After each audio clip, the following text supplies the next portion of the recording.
السلام علیکم ورحمۃ اللہ وبرکاتہ۔ مجلس کی فضیلت۔ محترم بزرگوں، دوستو عزیزو، اللہ کا بہت ہی بڑا کرم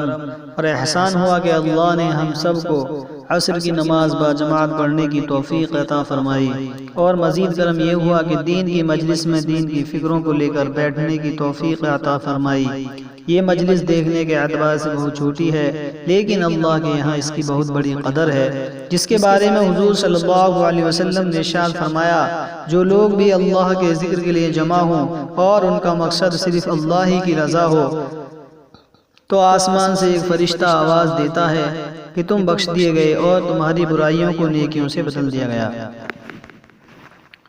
حضور صلی اللہ علیہ وسلم کا یہ بھی ارشاد ہے، قیامت کے دن اللہ جل شانہ بعض قوموں کا حشر اس طرح فرمائیں گے کہ ان کے چہروں پر نور چمکتا ہوا ہوگا، وہ موتیوں کے منبروں پر ہوں گے، لوگ ان پر رش کرتے ہوں گے، وہ انبیاء اور شہداء نہیں ہوں گے۔ کسی نے عرض کیا، یا رسول اللہ، ان کا حال بیان کر دیجئے کہ ہم ان کو پہچان لیں۔ حضور صلی اللہ علیہ وسلم نے فرمایا، وہ لوگ ہوں گے جو اللہ کی محبت میں مختلف جگہوں سے اور مختلف خاندانوں سے آ کر ایک جگہ جمع ہو گئے ہوں اور اللہ کے ذکر میں مشغول ہوں۔ اللہ ہم سب کو ان باتوں پر یقین نصیب فرمائے اور بار بار ایسی دین کی مجلسوں میں جم کر بیٹھنے کی توفیق عطا فرمائے، آمین۔ محترم بزرگوں، دوستو عزیزو، میری آپ کی اور دنیا میں بسنے والے تمام انسانوں کی دنیا و آخرت کی کامیابی اللہ رب العزت نے اپنے مبارک دین میں رکھی ہے۔ جس کی زندگی میں دین ہوگا، اللہ اسے ہر حال میں دونوں جہاں میں کامیاب کریں گے، اور جس کی زندگی میں دین نہیں ہوگا، چاہے مرد ہو یا عورت، چاہے کسی بھی خاندان کا ہو، کسی بھی ملک کا رہنے والا ہو، چاہے کامیاب ہونے کے تمام نقشے موجود ہوں، لیکن اگر اس کی زندگی میں دین نہیں ہے، یعنی اللہ کا حکم اور نبی پاک صلی اللہ علیہ وسلم کا نورانی اور پاکیزہ طریقہ نہیں ہے، تو اللہ جل شانہ ہر حال میں دونوں جہاں میں اسے ناکام کریں گے۔ محترم بزرگوں، دوستو، دنیا کی کامیابی وہ بہت مختصر کامیابی ہے، 60-70 سال کی زندگی، اور وہ بھی یقینی نہیں موت کب آ جائے، کوئی پتہ نہیں۔ مگر زندگی جتنی بھی ہو، اگر اس زندگی میں اللہ کے حکم کے مطابق اور حضور صلی اللہ علیہ وسلم کے طریقوں کے مطابق اللہ کی مان کر چلیں گے، تو اللہ تبارک و تعالی دنیا کی اس چھوٹی سی زندگی میں بھی چین، سکون، اطمینان، خیر و برکت اور امن و امان والی زندگی عطا فرمائیں گے۔ محترم بزرگوں، دوستو، دنیا کی کامیابی یہی ہے، اور مرنے کے بعد جو لامحدود زندگی ہے اس میں بھی کامیاب کریں گے، اور اصل کامیابی تو آخرت ہی کی کامیابی ہے۔ اسی آخرت کی لامحدود زندگی کو کامیاب بنانے کے لیے اللہ نے ہمیں دنیا میں مختصر زندگی دے کر بھیجا ہے۔ محترم بزرگوں، دوستو، جب دنیا میں بگاڑ آتا تھا تو اللہ رب العزت اپنے معصوم بندوں کو نبی بنا کر بھیجتے تھے، اور نبی دنیا میں آ کر ایک ایک کے پاس جا کر دعوت دیتے تھے۔ تمام نبیوں نے دنیا میں آ کر ایک ہی دعوت دی، نبی بدلے لیکن دعوت نہیں بدلی، کہ یا ایھا الناس قولوا لا الہ الا اللہ تفلحوا، یعنی اے لوگو، کلمہ کہہ لو کامیاب ہو جاؤ گے۔ جس نے اپنے وقت کے نبی کی بات کو مانا، اللہ رب العزت نے اسے کامیاب کر دیا، اور جس نے اپنے وقت کے نبی کی بات کو نہ مانا، اللہ نے اسے ناکامیاب کرا۔ محترم بزرگوں، دوستو،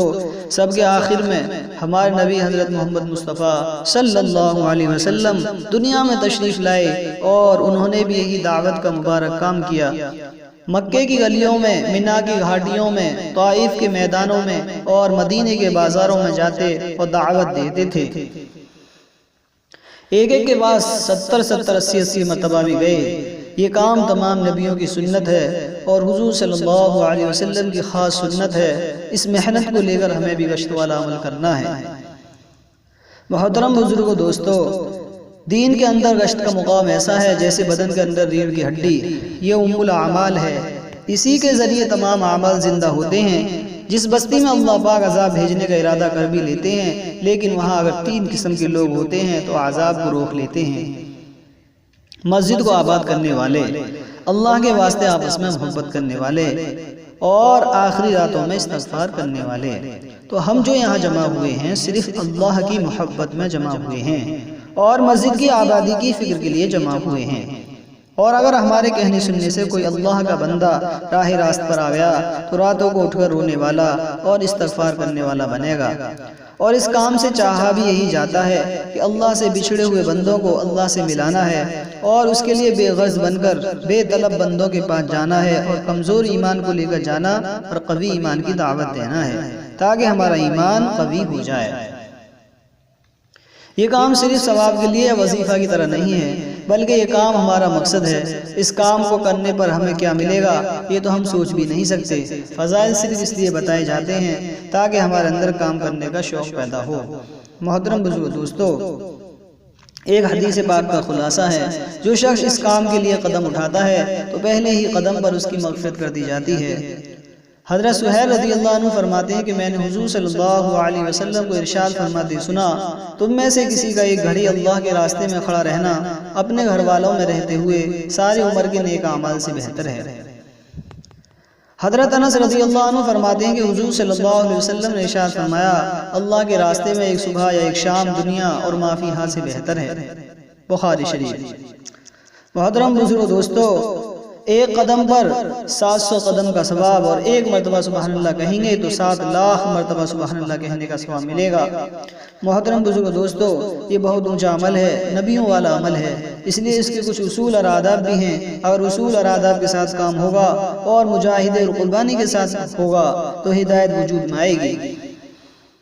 لہٰذا سب سے پہلے گشت کے لیے 2 نمازوں کے بیچ کا وقت فارغ کیا جائے اور 4 عملوں کے ساتھ کیا جائے۔ ایک عمل تو یہاں پر بات جاری رہے گی، دوسرا عمل دعا ذکر کا ہوگا، تیسرا عمل استقبال کا ہوگا، اور چوتھا عمل گشت کے لیے جماعت بستی میں جائے گی۔ تو بتائیں اس عظیم کام کے لیے سب تیار ہیں انشاءاللہ؟ بتاؤ بھائی کتنی جماعتیں بنائی جائیں، رہبر، متکلم اور امیر کون رہیں گے، دعا ذکر میں کون بیٹھیں گے، اور استقبال کے لیے کون رہیں گے؟ جب طے ہو جائے، اچھا بھائی اپنا اپنا کام سن لو، بات کرنے والا دنیا میں آنے کا مقصد بتلائے، ایمان اور اعمال کی قیمت بتائے، اس طرح ساتھیوں کا ذہن بنا کر ذمہ داری سمجھائے تاکہ جب تقاضا آئے تو اپنے آپ کو قربان کے لیے پیش کرنے والے بنے، اپنے آپ کو قربانی کے لیے پیش کرنے والے بنے۔ دعا اور ذکر کا جو عمل ہے یہ پاور ہاؤس کی طرح ہے، ان کا جتنا تعلق اللہ کے ساتھ ہوگا، گشت میں جانے والی جماعت کو اللہ کی طرف سے اتنی ہی مدد ملے گی۔ اس لیے یہ ساتھی گشت میں جانے والی جماعت کی نصرت کے لیے دعائے مغفرت کریں، دعائیں مانگیں یا تیسرے کلمہ کا ورد کریں، اپنا انفرادی کوئی عمل نہ کریں۔ استقبال والے ساتھی کو چاہیے کہ دروازے پر جوتا چپل اتارنے کی جگہ کے قریب کھڑا رہے اور آنے والے ساتھی کا خوشی سے استقبال کرے اور فوراً استنجا یا اور وضو کی جگہ بتا دے۔ جب وضو سے فارغ ہو جائے تو نماز کے لیے پوچھے، ماشاءاللہ آپ نے نماز تو پڑھ لی ہوگی، اگر نہ کہے تو پڑھا دے، اور نماز ختم کر لے تو اٹھنے سے پہلے مسجد میں جہاں پر بات ہو رہی ہے اس میں بیٹھنے کی دعوت دے کر اسے مجلس تک پہنچا دے۔ 14 عمل جو جماعت بستی میں گشت کے لیے جائے گی اس میں کم سے کم 3 اور زیادہ سے زیادہ 10 آدمی ہو جا سکتے ہیں، جس میں 2-4 ساتھی نئے ہوں، اس میں 3 ساتھی کو طے کر لیں، ایک رہبر جو مقامی ہو، بااثر ہو، بستی میں سب کو جانتا ہو۔ نابالغ بچے کو رہبر نہ بنائیں، دوسرا متکلم، تیسرا امیر۔ رہبر بھائی کا کام یہ ہے کہ جس بھائی کے گھر پر جماعت لے کر جائیں اس بھائی کو اچھے نام سے بلائیں، چاہے اس میں 99 برائی کیوں نہ ہوں، لیکن ایک اچھائی کہ وہ اپنا ایمان والا بھائی ہے اس کا احترام کرتے ہوئے بلائیں، اور یہ کہیں کہ اللہ کے بندے اللہ کے گھر سے اللہ کی بات لے کر آئے ہیں، اللہ کی بات بڑی، اللہ کی بات سن لو، اگر آ جائے تو مسافہ کرے، اور اگر پورا تیار نہ ہو یعنی جوتا چپل یا ٹوپی وغیرہ نہ پہنی ہو تو پہنا کر، یا بچہ ہاتھ میں ہو تو اسے رکھوا کر پورا تیار کر کے اس نیت کے ساتھ کہ انشاءاللہ ہمارے ساتھ نقد مسجد میں آئیں گے، اور متکلم بھائی سے ملا دے۔ اگر 3 مرتبہ آواز دینے پر کوئی جواب نہ ملے تو آگے بڑھ جائے، اور اگر مستورات کی آواز سنے تو کہے کہ مسجد سے جماعت آئی ہے، کوئی مرد حضرات گھر میں ہو تو بھجوا کر، کوئی مرد حضرات گھر میں ہو تو بھیجو، اگر نہ کہے تو آگے بڑھ جائے، مستورات سے اور کوئی بات نہ کرے۔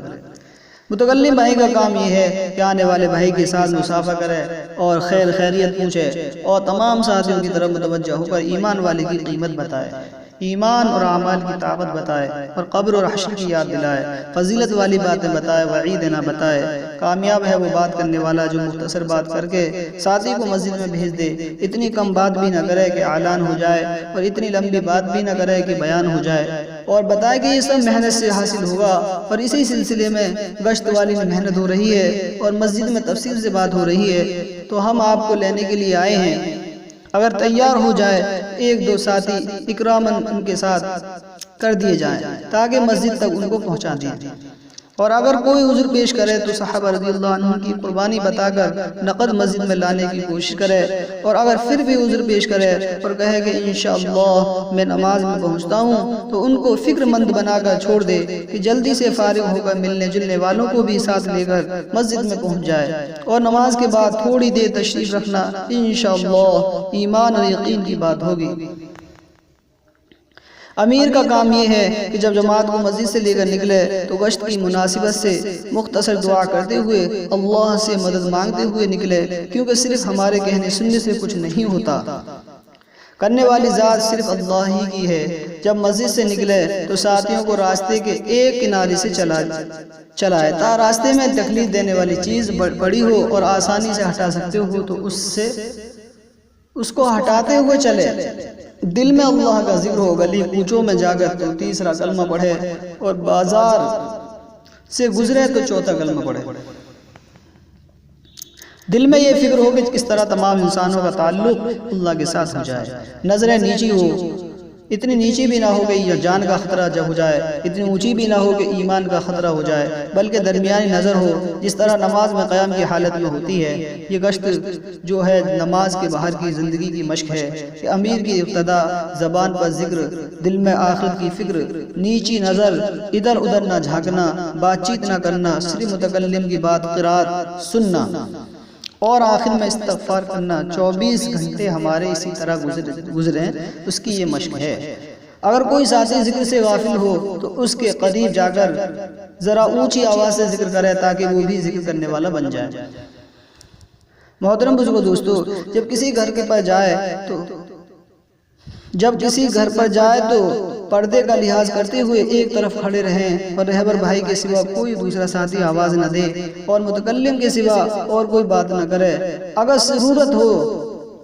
تو امیر بات کر سکتا ہے، جو ساتھی نقد تیار ہو جائے اس کو مسجد میں بھیج دے، گشت میں نہ جوڑے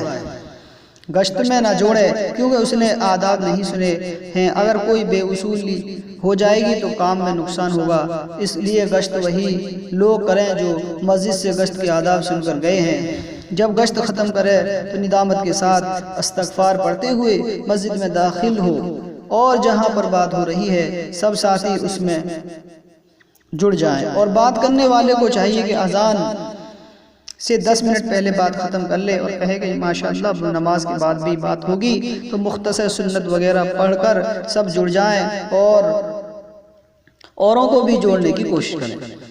اب ضروریات سے فارغ ہو کر خصوصاً جو ساتھی گشت میں گئے تھے وہ دعا میں لگ جائیں، اور جس ساتھی کے پاس گئے تھے ان کے لیے اگر نام یاد ہو تو نام لے کر ہدایت کی دعائیں کریں، اسی طرح اصولوں کے ساتھ گشت کریں تو انشاءاللہ وہ گشت قبول ہوگا، اور اگر گشت قبول ہو گیا تو اس کے بعد جو دعا کریں گے وہ دعا قبول ہوگی، اور دعا قبول ہو گئی تو ہدایت پھیلے گی۔ اس لیے چاہے کام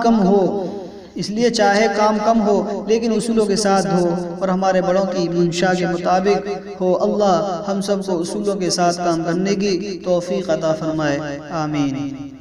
وآخر دعوانا الحمدللہ رب العالمین۔